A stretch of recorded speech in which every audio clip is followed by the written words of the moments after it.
saya dengan Mas MDF ya? Iya Bu. Ya, silakan duduk. Duduk yang nyaman ya. Iya Bu.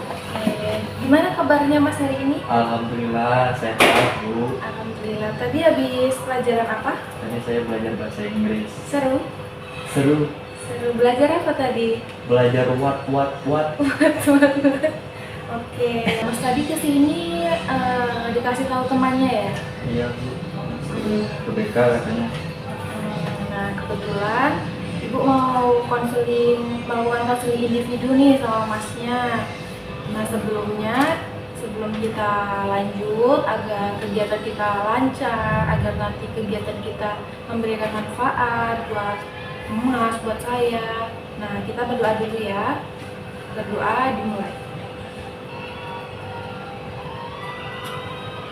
Selesai. Oke, nah jadi sebelumnya Ibu nyuruh teman Mas, manggil Mas ke sini. Kita mau melakukan konseling individu. Nah, sebelumnya Mas udah pernah belum melakukan konseling individu? Belum Bu, ini pertama kali.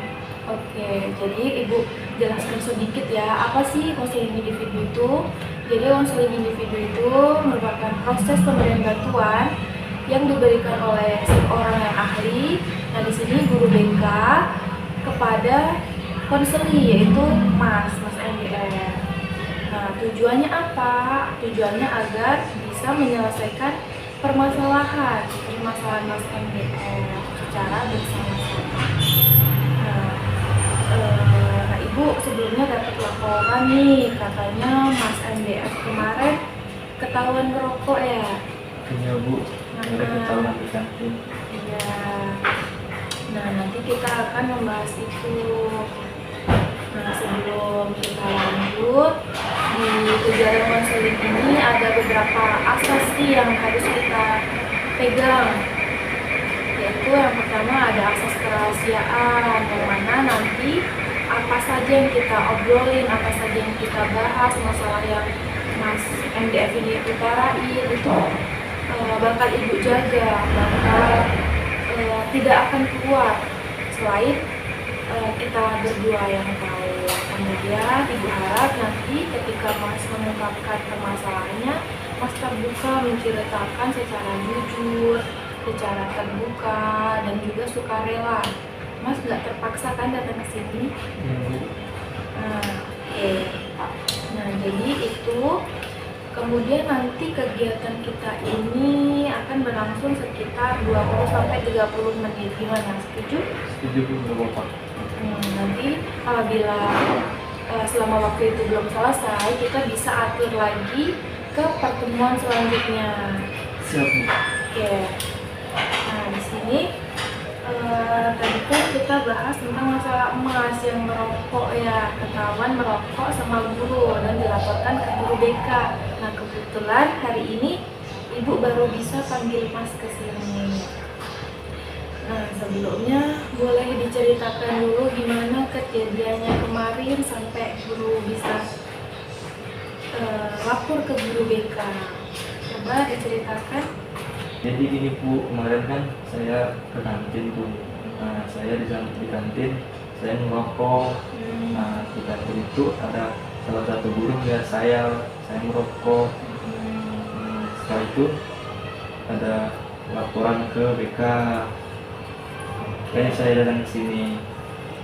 Jadi kemarin kamu memang benar ya lagi merokok di kantin, terus ada guru yang melihat kamu, terus lapor ke guru BK, dan saat ini makanya kita bertemu untuk mengobrol tentang itu. Nah, kamu nggak usah khawatir, kamu dipanggil ke BK, kamu mau diapain sih?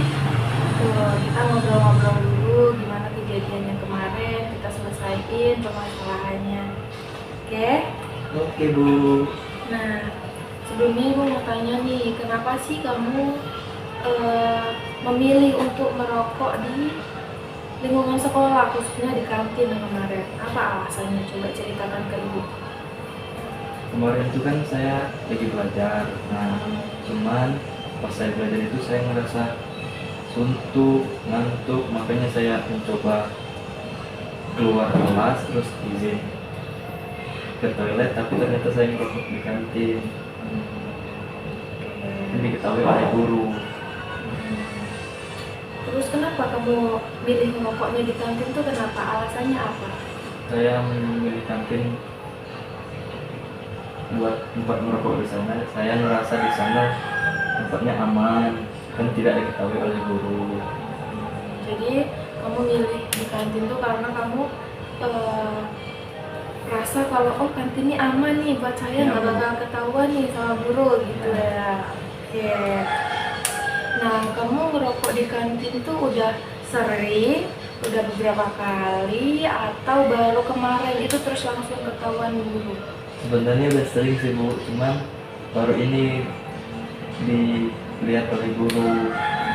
Jadi udah sering ya, Ya. ini merokok. Oke, baru kemarin ketahuannya sama guru. Ya Bu, guru kemarin kawannya. Oke, nah gue mau tahu lagi nih. Kan kemarin Mas MDF keluar merokok di kantin saat jam pelajaran ya. Ada alasan khusus nggak sih Mas MDF tuh milih keluar aja jam ini itu merokok di kantin aja? Ada nggak alasan khususnya? Nggak ada sih Bu alasan khusus buat merokok di lingkungan sekolah. Cuman waktu di jam pelajaran itu saya ngerasa bosan dari situ aja, makanya saya keluar kelas terus merokok di kantin deh. Oke, jadi karena suntuk, bosen, akhirnya keluar aja ke kantin mau merokok aja gitu ya. Oke, terus gimana tuh perasaannya habis merokok di sekolah? Waktu saya ngerokok di sekolah sih ya ngerasa santai aja sih Bu, relax ya, menikmatin lah. Oke, jadi walaupun merokok di sekolah tetap kalau merokok rasanya santai, relax, Iya gitu, Bu. kayak nggak ada beban, tenang gitu ya kalau merokok ya. Soalnya belum ketahuan sama guru. Gitu. Nah ibu sebenarnya ada video nih yang bisa Mas MDF tonton. Bawa HP Mas? Bawa Bu. Ya, tunggu sebentar ibu cariin.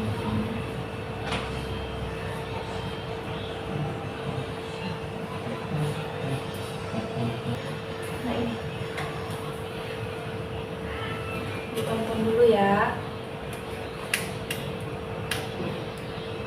Saya tonton dulu ya Bu.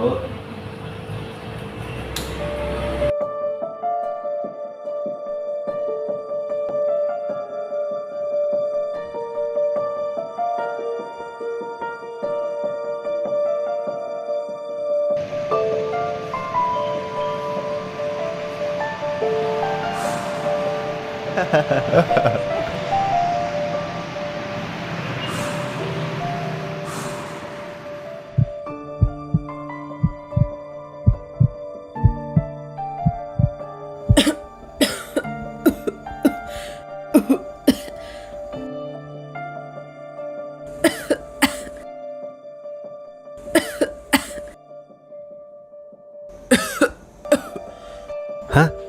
Apa itu?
Loh, di mana ini?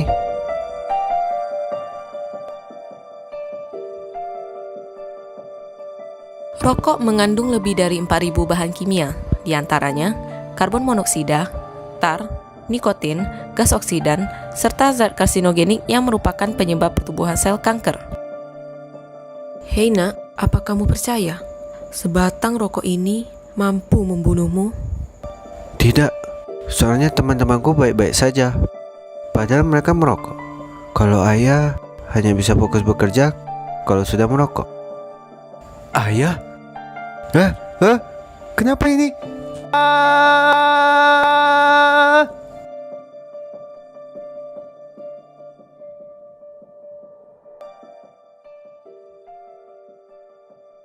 Merokok dapat merusak populasi mikrobioma yang hidup di mulut. Para perokok memiliki populasi bakteri Streptococcus 10% lebih tinggi dibanding yang tidak merokok, dan merupakan salah satu bakteri penyebab pembusukan gigi. Perokok memiliki resiko penyakit seperti kanker lidah, mulut, hingga tenggorokan akibat zat-zat berbahaya di dalam rokok.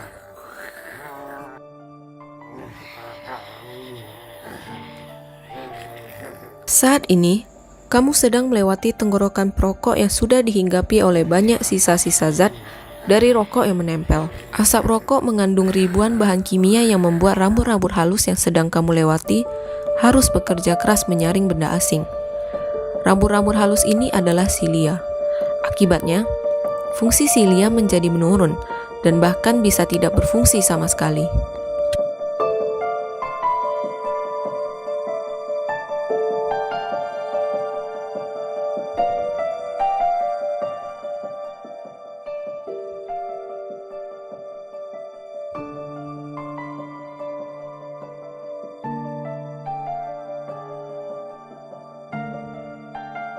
Apa yang sedang kamu lihat saat ini adalah mutasi gen sel jahat yang berasal dari zat karsinogenik.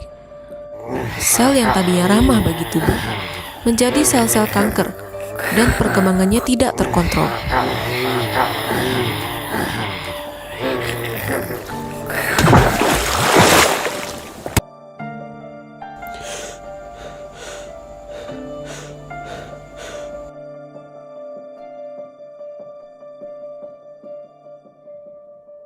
Seorang perokok akan terlihat lebih tua daripada yang bukan perokok karena kurangnya asupan oksigen ke kulit. Penuaan dini akan dirasakan seperti kerutan di mata dan mulut. Salah satu zat di dalam rokok ialah nikotin yang memberikan efek candu. Itulah yang mendorong perokok untuk terus merokok dan merasa senang setelah merokok, bahkan gelisah tanpa rokok. Nikotin juga mampu merusak pembuluh darah dalam jantung dan meningkatkan kemungkinan terjadinya penggumpalan darah yang bisa memicu serangan jantung.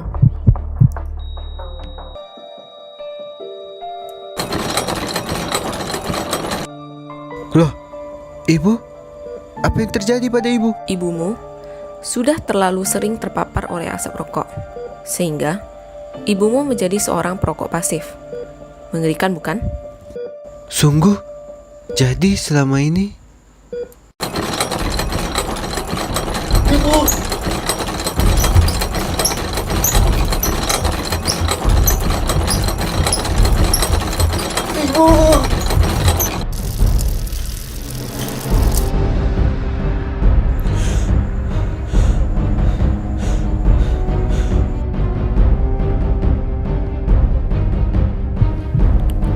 kamu lihat, mereka adalah orang-orang yang telah mengakhiri hidupnya hanya karena sebuah rokok. Ada yang masih sangat kecil, janin-janin tak berdosa yang terpapar oleh rokok konsumsi ibunya sendiri saat hamil. Ada yang akhirnya terkena serangan jantung, kanker mulut, kanker tenggorokan, kanker paru, dan banyak lagi. Percaya atau tidak, mungkin orang-orang di sekitarmu masih beruntung karena belum merasakan dampak mematikan ini.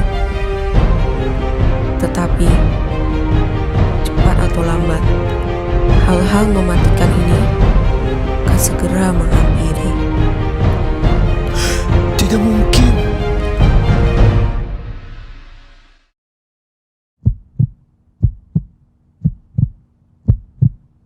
Apakah kamu mau menunggu sampai penyesalan itu menghampirimu?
Udah?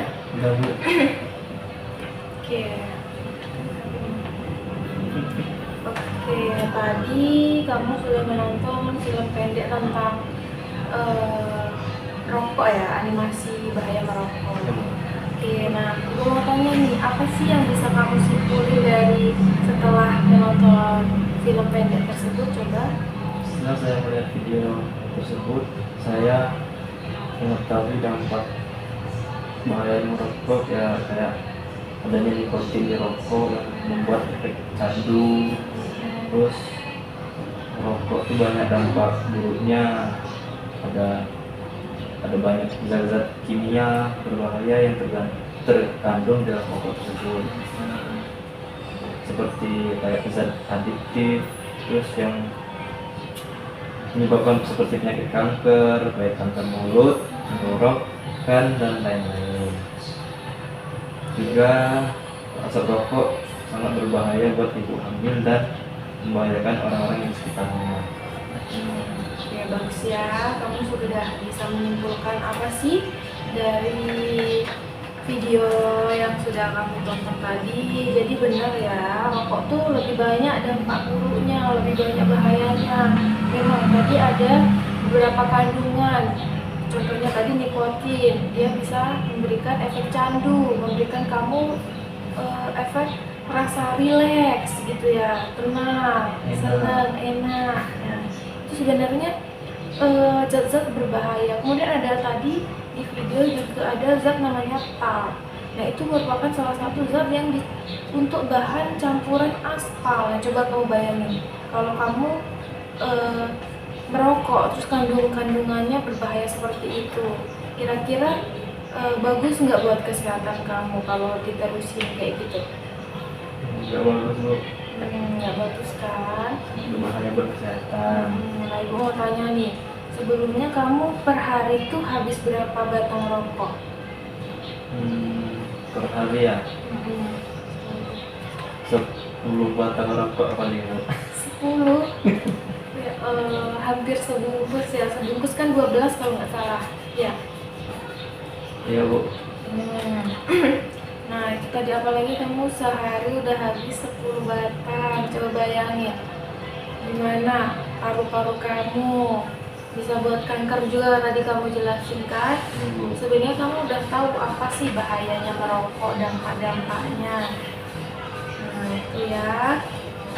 Nah selanjutnya ibu mau tanya lagi nih, apa temen-temenmu juga banyak yang ngerokok sehingga kamu tuh jadi terpengaruh gitu mau ngerokok juga?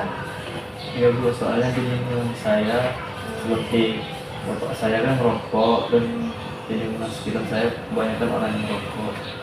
Saya terpengaruh nyoba, makanya saya merokok. Jadi awalnya karena lingkungan ya, teman-temanmu berarti merokok juga. Kebanyakan merokok. Terus lingkungan keluarga, bapak juga merokok. Sehingga kamu pengen nyoba nih, gimana sih rasanya rokok, apakah gimana, malah jadinya kebiasaan. Nah, selanjutnya, sebenarnya kamu menyadari nggak sih kalau merokok tuh melanggar aturan? Ya Bu, menyadari sih. Jadi di sekolah tuh ada beberapa aturan tata tertib ya. Salah satunya nggak boleh membawa apalagi merokok di sekolah. Nah, jadi apa sih yang membuat kamu tuh tetap melakukannya? Padahal kamu tuh udah tahu kalau itu tuh sebenarnya nggak boleh nih ngelakuin di sekolah. Ya, mungkin awalnya sebelumnya ini supaya belum diketahui oleh guru, makanya saya terus merokok di sekolah. Jadi kamu merasa sebelumnya aku nggak ketahuan nih, jadinya kita lanjut terus dan sekarang ketahuan gitu ya. Oke, nah gimana sih pendapatmu tentang merokok di sekolah? Apa itu menjadi masalah serius untuk kamu? Gimana?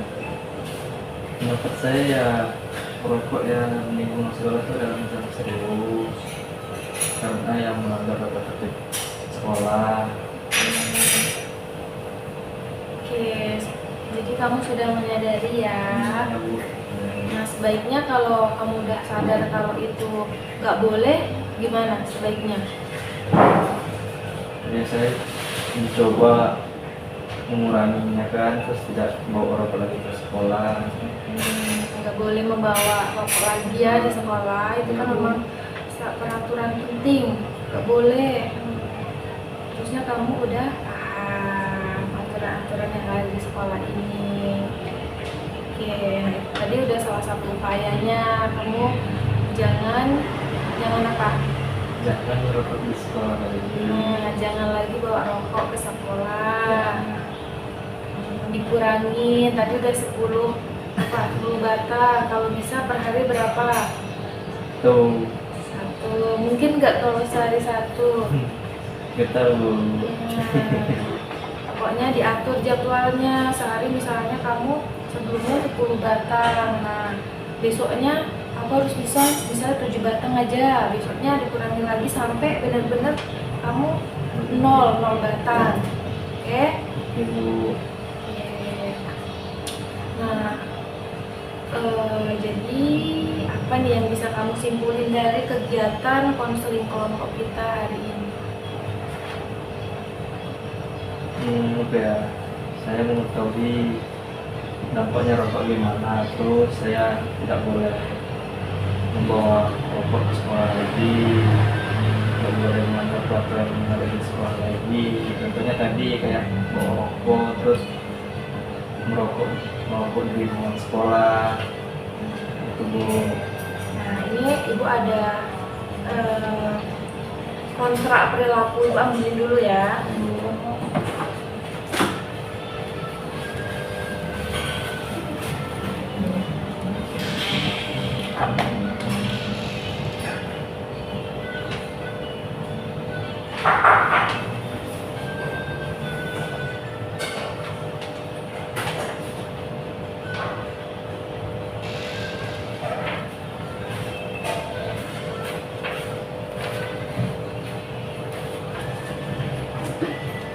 Ini ada namanya kontrak perilaku. Kamu bisa isi nama, tanggal hari ini, kegiatan kita. Terus kamu setuju melakukan hal-hal dua ini. Nah, kamu buat misalnya tadi nggak akan lagi membawa rokok di sekolah.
ini.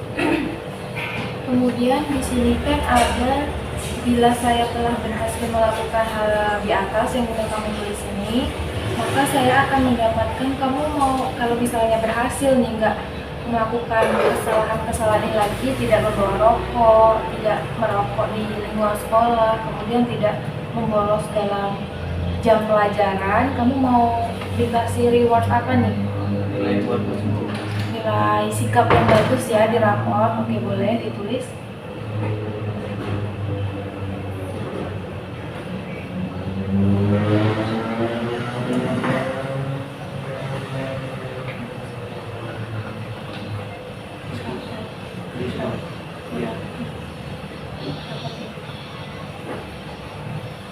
Nah, di sini ada reward. Nah, kalau bisa kan kamu mendapatkan apa yang kamu tulis ini ya. Nah, jika kamu nggak melaksanakan ini, bakalan ada sanksinya juga. Misalnya kamu diskors atau bahkan dikeluarkan dari sekolah ini, gitu ya. Nah, ini kontrak berlakunya berlaku selama sebulan. Jadi sebulan berarti kalau hari ini tanggal 13, bulan depan berarti 13 Juni.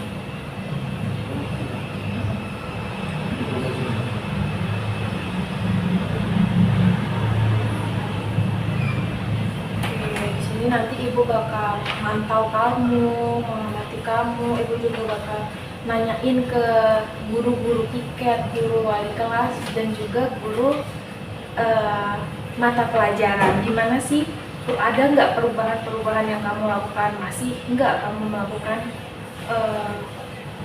pelanggaran tata tertib di sekolah ini? Ya, tanda tangan dulu. Di sini, Bu.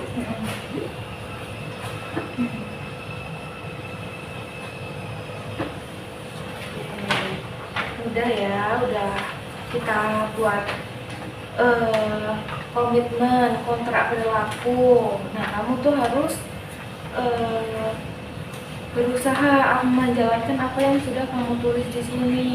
Karena di sini kalau kamu bisa melakukan hal-hal yang kamu tulis, kamu bakal dapat reward, nilai yang bagus, nilai sikap yang baik di rapor kamu. Nah, apabila kamu gagal nih, kamu bisa mendapatkan hukuman dan sanksi yang sudah kita sepakati tadi.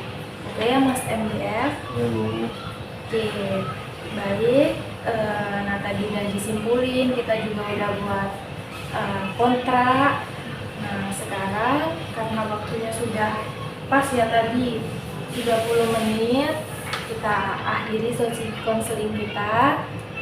Nah, Ibu ucapkan terima kasih karena Mas MDF ini sudah hadir, sudah mau datang, terbuka, kemudian menjalani kegiatan konseling individu ini dengan baik.